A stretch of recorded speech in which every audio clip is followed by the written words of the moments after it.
আলাইকুম গাইস, মাই ইনশিয়া চ্যানেল। আজকে আমাদের জক্কারপুরটা আমাদের জানা দিদি আমার গ্রামটা দেখাচ্ছি আপনাদেরকে গাইস। দেখেন, এই আমাদের উঠান, আমার বড় উঠান, আমাদের পুকুর, অনেক কিছু। আমাদের বাড়ির নাম হাওলাদার বাড়ি। এই পুকুরটা হলো আমাদের হাওলাদার বাড়ি জাতীয় পুকুর। এখানে গুড়ি, সাপ, মাছ, অনেক কিছুই থাকে। আর এই পুকুরটার নাম একটু বলে দিয়েছি, তো আবার বলি তাহলে।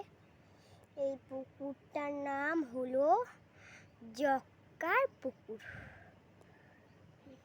এখানে জক্কা থাকে অনেক। জক্কা মানে কি, যারা যারা বোঝে জক্কা মানে কি সেটাই বোঝে। আমি অতটা বুঝি না। জক্কার পুকুর, জক্কা পুকুর। আর এটা খুব ঘিন্না পুকুর।